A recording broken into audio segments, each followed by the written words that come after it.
Kumusta mga kanaisi? Welcome back sa ating YouTube channel, Filipino Noises. So, ngayong araw para another politika na naman tayo. So, about ito kay Senator Robin kasi parang, nag-walk out daw or may ginawa na naman daw kaob-uban ayon sa mga netizens. So, tingnan natin para kung ano yung nasa loob ng video to. Kasi nag-walk out daw eh. So, tingnan natin Parang to eh. Hindi. Si Tulfo nag-walk out naman dati pero parang naman yung parang I think may katuturan naman yung pinag-walk outan niya. So tingnan natin itong kay Senator Robin kung may katuturan ba yung pag-walk out niya or another kaob-oban na naman daw ito. So, yan yung panonoodin natin. So, ang video nito is mula kay Pinas News. So, may ito pamagat na umangal si Robin Padilla kay Gatchalian sa pagbabaliwala sa kanyang budget proposal. So, yan yung panonoodin natin. So, again, Pinas News, supportahan nyo yan. Also, courtesy na rin sa Senate of the Philippines. Tapos, syempre, kung trip nyo ng mga ganitong reaction video, may kasama kayong manood. Huwag nyo na rin kalimutan supportahan yung YouTube channel natin, Filipino Noises. Mga kanoise, hindi natin dapat tatagalin pa simulan natin magkaagawin pa ng China. Again, pamagat ng video ito, umangal si Robin Padilla kay Gatchalian sa pagbaliwala sa kaniyang budget proposal. So, Pinas News, Filipino Noises, like, comment, share, subscribe. Lights, camera, action, Senator Robin. Kapalpakan, maybe. Maraming salamat po, Pinunong Mayurya. Meron lang po akong katanungan sa ating kaibigan, Senator Bill Gatchalian. Opo. Kanina po kasi ang usapan ay salitang English. Mas mainam po Tagalogin ko. Opo, at maintindihan po ng ating mga kababayan sapagkat yung akin pong imumungkahi at itatanong ay patungkol po sa ating mga katutubo at sa mga kamusliman. Una po, napag-usapan po dun sa interpelasyon na sumang-ayon po ang ating mga kasama po si Senator Mig Zubiri, patungkol po dun sa Sharia Court na inyo pong susuportahan. Gusto ko lang po malaman kung kasama po ba yun dito sa committee report po ninyo? Wala po. Dahil yung committee report, nauna ho yun doon sa plenary debates. Yun po ang tinatanong. Parang ang context kasi dito alam na ni Senator Robin daw na hindi naman talaga nasali yung proposal niya kasi parang may kulang ata.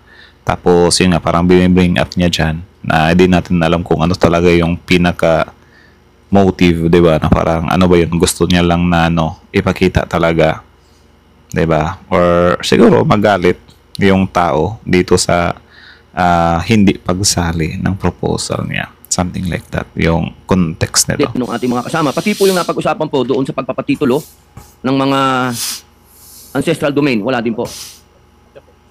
Wala rin po. Wala rin po. Ano pong ibig sabihin nun aking kaibigan? Bali, ito po yung magiging individual amendment po ito. Ibig Tama sabihin. po. So, pwede pong mangyari na hindi po ito ma-approve. Depende ho sa fiscal space at kung kaya po ng budget. Gusto ko lamang po malaman po ninyo na inaasahan na po ito ng ating mga kababayan na Muslim. Ito po yung na-approvean na natin, batas na po ito. Inaasahan po ang Sharia Court. Ganun din po ang... Parang ang problema kasi dito di ba sinabi niya na inaasahan na daw ng mga katutubo, mga nating Muslim, respect naman pa rin sa kanila, So parang pinapalabas niya dito na inaasahan na. So ibig sabihin, si Robin Padilla, nag-commit na siya, 'di ba? Kahit hindi pa naman siya tapos. Tapos ngayon na magka-problema, parang ipapahid niya yung yung CC doon sa mga hindi doon nag-approve, something like that. 'Di ba bago ka sana bago ka mag-commit, siguraduhin mo muna na nagawa mo muna.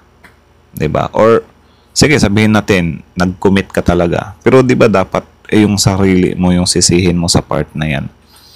'Di ba? Kung hindi mo na ibigay sa kanila 'yan, hindi mo nagampanan yung pinangako mo sa kanila, hindi na reach yung expected na day or date, something like that. 'Di ba dapat yung sisihin mo is yung sarili mo lang talaga. Hindi mo siya ipapahid sa iba. 'Di ba? Regardless kung pinipigilan kanila or sa kung ano mang mga reason talaga. Mga katutubo na hanggang sa panahon na nandito po sa interpelasyon ni Senator Loren Legarda na sinuportahan po ng ibang senadora katulad po ni Senator Risa Ontiveros na ang pagmimina, ang pagsasamantala po sa ancestral domain ng mga katutubo, nangyayari po yan dahil wala po silang mga titulo. At nangyayari po ang mga rebelyon dahil hindi po alam ng mga Muslim kung saan sila tatakbo dahil ang Sharia Court po ay nasa 2 lugar lang. Maraming salamat po. Ako po, personally, sinusuportahan ko yung pinaano pa, di ba, na may rebellion daw. So parang ano, nagbabanta pa. Ay, hindi siya nagbabanta, parang nananakot. Or, I think same lang. Dahil ni Senator Robin at yan ay pwede maging parte po ng individual amendments po natin. Salamat po. Maraming salamat. Thank you. Majority Leader. Senator Kiko Pangilinan is recognized. Yes, dadagdagan ko lang yung puntong nabanggit ni Senator Gatchalian at bilang pagsagot doon sa katanungan ni Senator Padilla bilang subcommittee chairman ng Subcommittee J, tayo po ang tumalakay sa judiciary budget at doon tinanong ni Ginoong ni Senator Robin Hood Padilla yung usapin po ng dagdag na budget para sa Sharia. Tayo rin po ay sinusuportahan yung pagdagdag nung nasabing pondo. For the record, Mr. President. Thank you. Diba? Majority Leader. Sinusuportahan. Kasi, of course, susuportahan naman talaga yan. Diba? Especially kapag maganda yung hangarin. Diba? Kasi, for sure, hindi lang naman yung proposal ni Robin Padilla yung hindi nabigyan ng budget na magaganda yun, na sinuportahan ng karamihang senador din. Diba? It's just, ang dating lang talaga dito, parang gusto niyang ipakita talaga sa lahat, or ewan ko, sa mga DDS, na ito, hindi naman tayo napagbigyan. Diba? Parang ganyan yung atake. Senator Pia Cayetano is recognized. Mr. President, I share the concern of Senator Padilla, but this is the reality of lawmaking, including the budget process. Because I handle the budget of NCIP, when the good senator brought to our attention the concerns of the indigenous people na wala ngang mga titulo at matagal na nga daw niyang sinusuportahan yon, tinignan ko yung record. Yung mismong NCIP, hindi naman nag-submit ng kanilang budget proposal na magdagdag ng... Yung NCIP hindi nag-submit. Diba? So, anong ibig sabihin doon? Nasa part ba nila yan? Diba? Nila Robin. Kasi ewan ko lang kung ano yung gusto nilang iparating dito na, alam niyo yung parang baka sasabihin na naman nila na pinipigilan na naman sila ng administrasyon or ginigipit na naman sila ng administrasyon. Pwede kasing yun yung pumasok sa utak ng tao or ng mga supporter nila, especially yung mga DDS, di ba? Na ba't hindi na naman na-aprobahan yan? Pinipersonal, pinopolitika. Pero kung makikita nyo naman, mayroon naman pala talaga silang lapses na yun nga, yung sa NCIP, wala naman palang inano. Di ba? Alam niyo yung ganyan. Tapos may paano-ano pa na kesyo ganyan, kaya nagre-rebellion daw. So, paano ba nila tatanggapin yun? Wag naman sana, di ba? Paano tatanggapin ng mga katutubo nating Muslim yan, if ever? Di ba? Hindi talaga maaprubahan yan this 2026. So, parang nabibigyan ng hint yung mga katutubong Muslim na, oy, mag-rebellion tayo. Kasi binabanggit niya yung word na rebellion eh. Na supposed to be, dapat siya yung magpaliwanag na, oy, pasensya talaga. Hindi ko na-anticipate to, di ba? Na hindi pala magiging ma-approve. Sige, hayaan nyo. Babawi tayo next time. Walang ganyan eh. Di ba? So, di ba, parang sinabihan pa siya ni Pia na parang it's about lawmaking. Ito talaga yon, ito talaga yung process. Di ba? Nasopal-pal tuloy siya. Pondo para doon. So, paano ko naman gagawin yun na wala man lang submission coming from the agency? At sinabi natin to on record diba? during the plenary debate. So, sabi ko kay Senator Robin na napakaganda ng concern nyo. The indigenous people are blessed to have a supporter like you. Pero the agency has to do their job because we cannot invent these figures if wala namang pinopropose. They did not do it in a timely manner, Mr. President. So, I suggested to His Honor, pwede kayong mag-submit ng amendment because I'm sure the chairman will accommodate a very reasonable request such as that, Mr. President. So, for the record. O, di ba? Kaya, syempre, nag-explain din si Madam Pia kasi sinabihan na pala siya doon sa plenary pa lang. Alam na ni Robin yan. So, hindi mo rin mag-gets talaga kung bakit dinadala niya pa yan dyan. Diba? Na ano yung gusto niyang mangyari, ano yung gusto niya ipakita. Ito, matalino din tong si Pia. I think DDS din to, diba? Correct me if I'm wrong. Diba? Pero wala, nasupal-pal siya kasi damay siya dito kung hindi siya magpapaliwanag. So, ayun, kita niya naman, parang pinaliwanag patuloy na ito kasi yan, Robin. Sinabihan na kita, di ba? Ito yung kulang, ito yung kulang.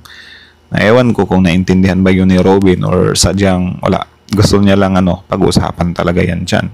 Ulit. Na yun nga, imbis na ikaano niya pa yun, parang ikinasama niya pa. Di ba? Kasi parang naribatan pa siya. Ganyan. Senator Padilla. Opo, maraming salamat po. Napakaganda pong mungkahi. Ang akin lamang pong pinapaliwanag, tayo po ay nandirito na. At tayo po ay nakapakinig po sa nangyaring interpelasyon na ginawa po ni Senator Loren Legarda na patungkol po sa patuloy na pagsira ng kalikasan at ginagamit po ang mga lupa ng ating mga katutubo. Kaya po ako nakiusap na kung gusto po nating marisolba itong kaguluhan na ito, At ito pa po ang dahilan ngayon kung bakit nagkakaroon pa ng mga recruitment po uli ng mga rebelde dahil po dito sa pagsisimula uli ng pagsasamantala sa mga lupa po ng ating mga katutubo. Andito na po tayo eh. Ito nga po, pinag-uusapan nga po kanina, sinabi nga po. Ito na yon. I think ito na yung dito na pumapasok kung bakit marami na namang nagalit kay Senator Robin na alam niyo yun. Ewan ko lang, imbes na isipin niya na maraming magagalit na katutubo na para magre-recruit na naman daw. Hindi niya iniisip na marami na namang magagalit sa kanya or mauuban sa kanya. Or, kasi sobrang labo talaga pare. I think dito papasok yung word na, sobrang pinag-iinitan nila yung bend the law. Diba? Yung bend the law. Kasi, I think, isa to sa so umangal ng bend the law na parang, hindi pwedeng ganyan na i-bend na lang natin yung law. Tapos ngayon, yung gusto niyang mangyari, magbe-bend ng law. Kasi bend the law na yung gusto niyang mangyari na parang, hindi na nga pwede yan kasi ubos na yung budget sa 2026. Kung gusto mo, 2027 na yan. Pero ang gusto na Senator Robin dito, di ba? Na hindi, nandito na tayo ngayon eh. Bakit di na lang natin So meaning, gusto niyang i-bend yung law. So ano yun, kapag yung admin yung makikinabang sa bend the law, hindi nyo papayagan. Diba? Aangalan nyo kasi walang ganyan, dapat hindi ganyan. Pero kapag kayo yung makikinabang sa bend the law, sige lang ng sige. May pa-walkout pa. Anak ng toko, ayan. Nagkakaroon na nga po tayo ng mga malawakang pagpapalit at pagpapaganda ng sistema ng paggawa ng budget. Bakit hindi pa po natin ito talakayin ngayon na? Bakit pa po natin kailangan ito padaanin pa sa kung saan butas ng karayom? Ang inyo pong mga kapatid na Diba? Butas ng karayom. As if naman na yung budget this 2026, wala ring mga hindi na isali. Ang problema kasi natin dito yung budget is, alam nyo, hindi niya talaga makater lahat ng problema ng bansa. Kasi syempre, sobrang dami nyo rin namang pinopropose. Ngayon, kung talagang committed ka talaga dyan sa pinopropose mo, dapat pinagsikapan mo ng todo. Yung sa abot sa NCIP na yan, may lapses naman pala kayo dun. Tapos ngayon, magngangaw-ngaw kayo na tinigilan or whatsoever. Kayo yung hindi sumunod sa tamang proseso eh. Kayo yung may lapses dyan. So, kayo dapat yung umako sa responsibilidad niyan. Diba? Huwag niyong ipalabas na kesyo ganyan. Ito, importante ito. Mas marami pa namang importante dyan Or I think, hindi. For sure, mas marami pang importante or same lang din ng, pagka-importante ng inaano mo dyan. Ang sayo, pwede mo naman yung pakiusapan pa talaga, di ba? Aminin mo na ito kasi nagka-problema sa NCIP. Ako din kasi hindi ako, di ba? Kasalanan ko rin to. Akuin mo rin. Hindi yung parang ipapasa mo na lang na parang lumalabas patuloy na kasalanan ng admin or pinipigilan ng admin yung gusto mo. Kaya nga every time na nagpapaliwanag yung mga senador, sinasabi nila na maganda yung proposal mo. Pero syempre meron kasi tayong tamang proseso. 'Di ba? Sayang sana may komento din si Marcoleta dito. Pakinggan natin kung ano yung komento niya dito. Kung magiging bias ba siya or sasabihin niya rin ba na hindi kasi Robin, meron kasi tayong batas na sinusunod eh. Wala namang sinabi sa batas na since ganyan, super nga yung mo, kahit hindi nalagay sa NCIP or hindi na ng NCIPs, need pa rin i-proceed yan. Di ba? Tingnan natin. Kayo, do you think kaya yung magiging reaction ni Marcoleta dito? Do you think kukonsintihin niya si Robin or sasabihin niya na meron tayong batas na sinusunod? Dapat every detail ng batas is hindi natin pwedeng ibahin or suwayin. Pero, imposible naman na mag-comment si Marcoleta dito, di ba? And then, yung comment niya is about talaga sa law. Mostly, baka pwede mag-agree din siya kay Robin dito, di ba? But, yeah, nakakatawa lang din na ewan ko kung ano ba yan, parang desperate move. Kasi, syempre ito par 2026 na ngayon. So, 2027, 2028, malapit na mag-eleksyon. Though sinabi naman ni Robin Padilla na ito lang, first term lang siya, mag-senador, pero hindi naman natin pwedeng, baliwalain yan kasi di natin alam. Kinuha nga nila si Willie at saka si Philip Salvador, di ba? So, most likely, si Robin Padilla, magre-re-elect pa yan. Isa yan sa pinaka diehard or loyal Duterte. Di ba? Na sinabi pa nga niya na kung sisindihan siya, di ba? Mag-aamoy Duterte siya. Ay, nako. Sobrang cringe nun. So, ayun. Kayo. Ano sa tingin nyo? Lumitaw ba dito yung sinasabi ng karamihan na kaubo ba? Diba? Pero parang lang din. Sobrang lang din. Parang nakakatawa yung part na yun na parang may kasalanan naman pala sila. May pagkukulang naman pala sila. Diba? Tapos, alam niyo yung ito kasi parang yung sa about kasi sa budget, hindi mo naman pwede siyang daanin lang sa parang ano ba kayo, di ba? Hindi ba kayo nag-iisip? Hindi ba kayo nakukonsensya, something like that? Kasi yun nga, hindi lang naman yan yung issue ni Robin yung napag-iwanan. Of course, maraming hindi nasali dyan. Di ba? And then okay lang sana para kung intentionally talaga na hindi sinali yung kay Robin. Diba? Na parang maintindihan pa natin na mag-ngaw-ngaw siya dyan, mag-walk out siya dyan, na parang naka-feel siya na ginigipit siya or pinupersonal siya ng admin or pinupolitika siya na para lang mapahiya. Pero wala may pagkukulang din siya Diba? Yung sa NCIP, something like that. Wala lang, umira lang siguro yung pagka makitid ng utak niya na parang sinabihan na pala siya dun sa plenary. 'Di ba na yun nga may kulang kasi dito. Tapos ngayon dinala niya ulit yan. Alam mo yung parang ewan ko kung napahiya siya nung first time tapos ngayon inulit niya lang din na parang mapapahiya ulit siya. 'Di ba? Kasi syempre yun nga maganda naman talaga yung layunin niya. 'Di ba? Ang hindi niya lang siguro matanggap dyan is yung mapahiya siya dun sa mga katutubo na pinangakuan niya, 'di ba? Na nandyan na. Na to? Tapos kasalanan niya rin naman. Aminin niya lang niya, tapos bawi na lang siya sa 2027. Ganon. Yung sinasabi niya about rebellion, hanapan niya yun ng paraan. Hindi niya pwedeng na lang na magkakaroon ng rebellion to. Diba? Dapat ikaw din, number 1, tulungan mo rin yung bansa natin na hindi hahantong sa rebellion. So ipaliwanag mo yan, i-explain mo, di ba? Ganyan. Hindi yung parang, ewan ko lang kung para sa inyo may some kind encouragement ba yan. Kasi syempre, kulang-kulang, na to, parang malabo na talaga, di ba, na mabigyan ng budget to ngayon. Kasi parang yan nga, napag-iwanan. Pero parang may narinig naman ako parang na baka pwedeng idaan to sa insertion. Pero syempre, alam niyo naman kung gaano ka ma-issue yung insertion ngayon, di ba? So, yan lang naman. Or ewan ko lang din kung siguro kung hindi pa nagkabukuhan yung bukuhan, something like that.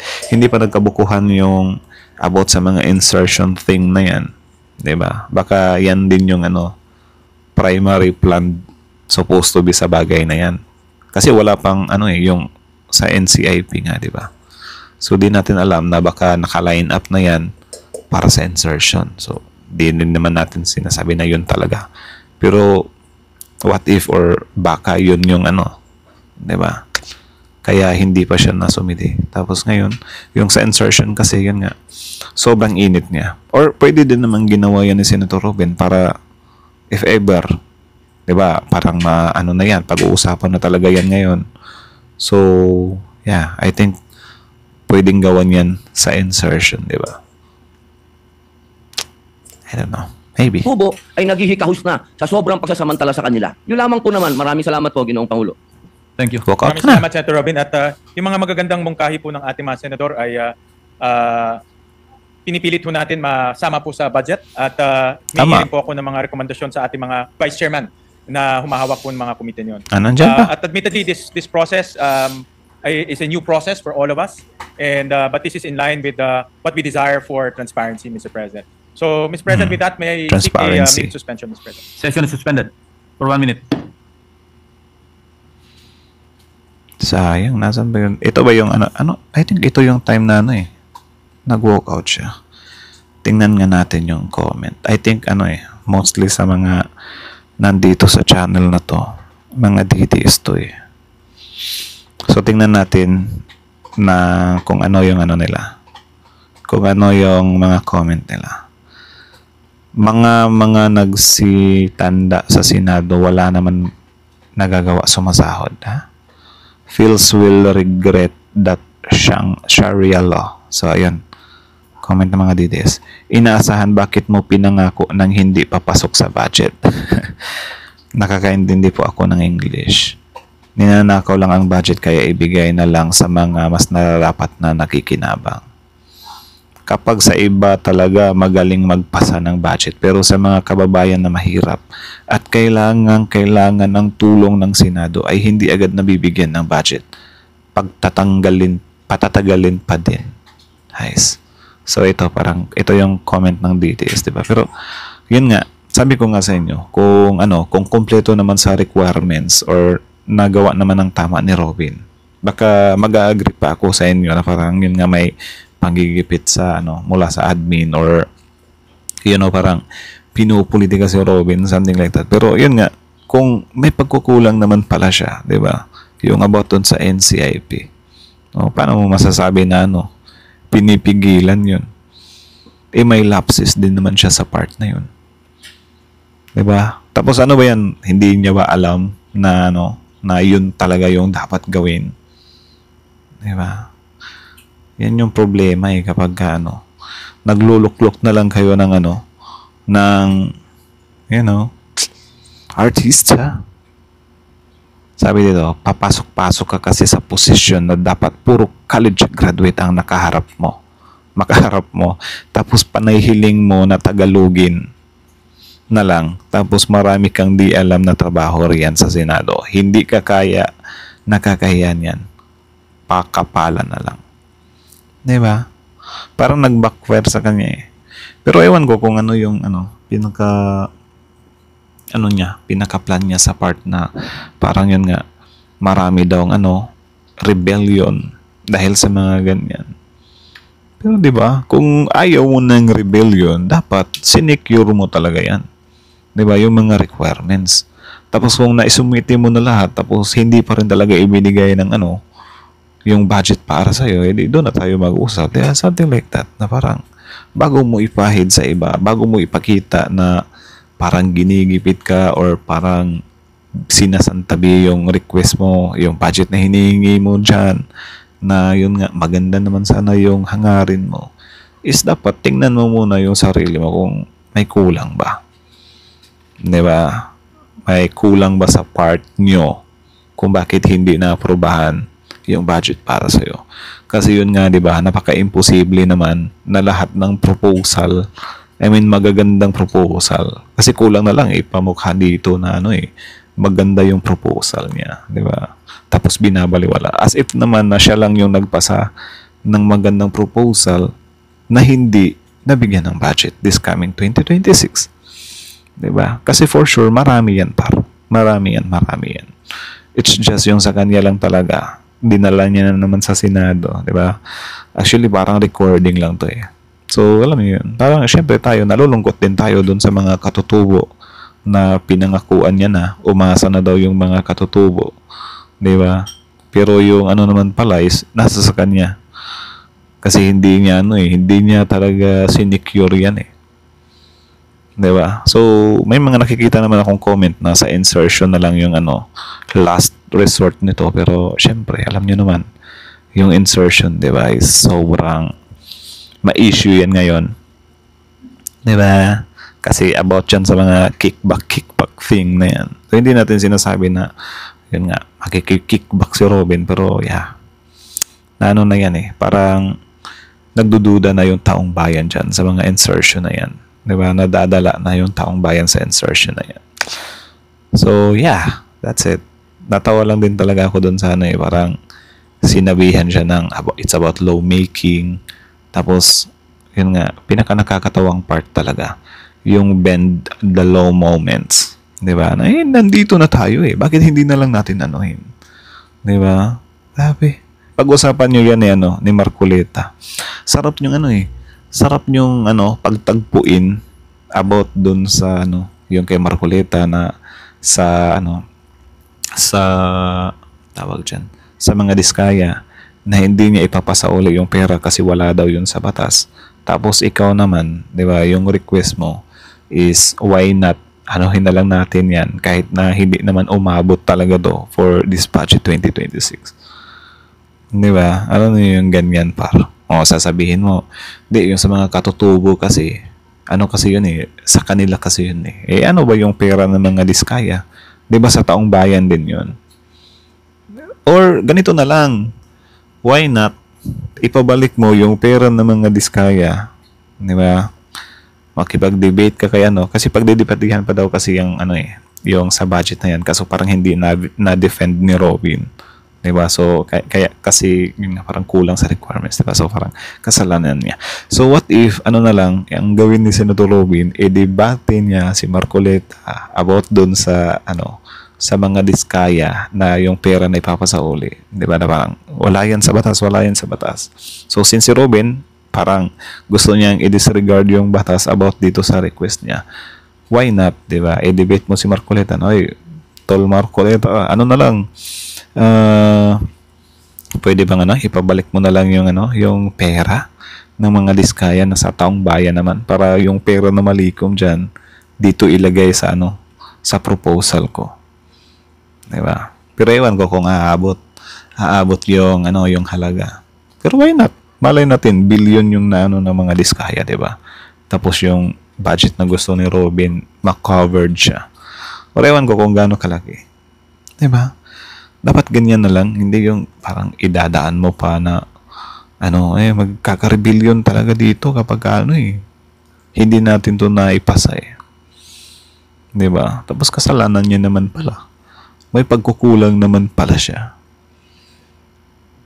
Di ba? Parang nakakaaning lang na parang kasalanan mo tapos parang gusto mo ipipinta mo pa na ano, na yung mga tao dyan is ano, parang walang konsiderasyon, di ba, na mas importante. Kasi di ako naniniwalang ano eh, yan lang yung importante. Of course, maraming importante, di ba?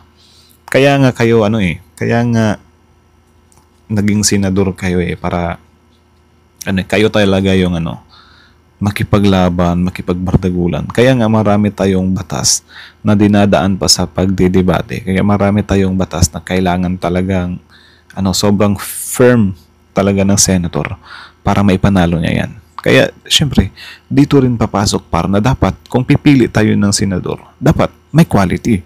Dapat may maalam sa batas. Dapat yung kaya talagang makipagbardagol sa batas, di ba?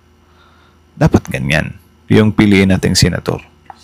Para hanggang sa katapusan talaga magawa niya. So dito, parang labas dito yung mga Muslim, syempre parang Muslim din si Senator Robin, di ba? Nagtiwala sa kanya. Oy, masaya na sana sila kasi meron silang Muslim na senador pero wala eh. Ewan ko kung nagpabaya ba yan, kung bakit yung sa NCIP ito kulang-kulang, di ba? Hindi nila nagawa yung gusto ng NCIP, di ba?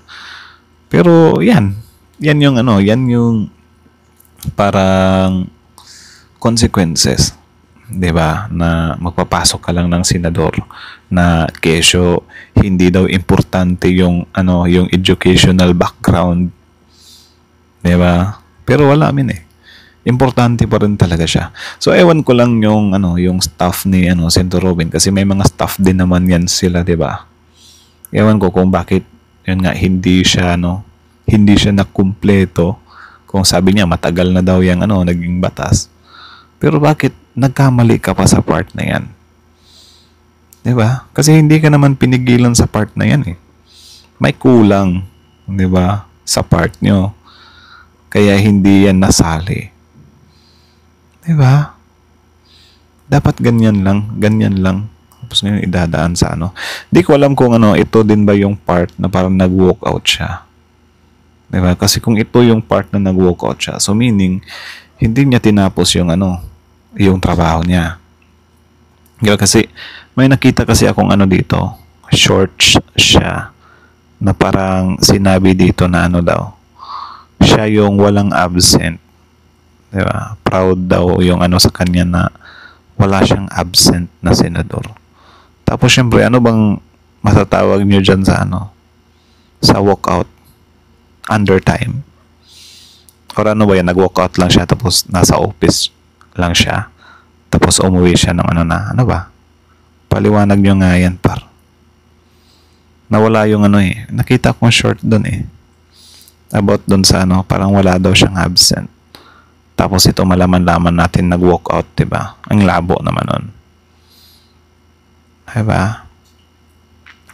So yun lang naman. So kayo na masasabi niyo dito, comment down below. So sa tingin niyo ano na naman yung ano pinamalas dito ni ano, Senator Robin?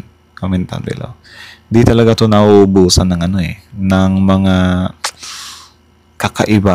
kakaibang moments dito sa Senate ano. Ito yung ano eh, ito yung parang nagbibigay ng entertainment na parang wala. Nakakainis na entertainment. Diba? So yeah, yan, artista pa more. So anyways, that's it. So Pinas News, supportan niyo yung original video link in the description box below. Tapos syempre, Filipino IC, Senate of the Philippines. Like, comment, share, subscribe. Filipino IC is out.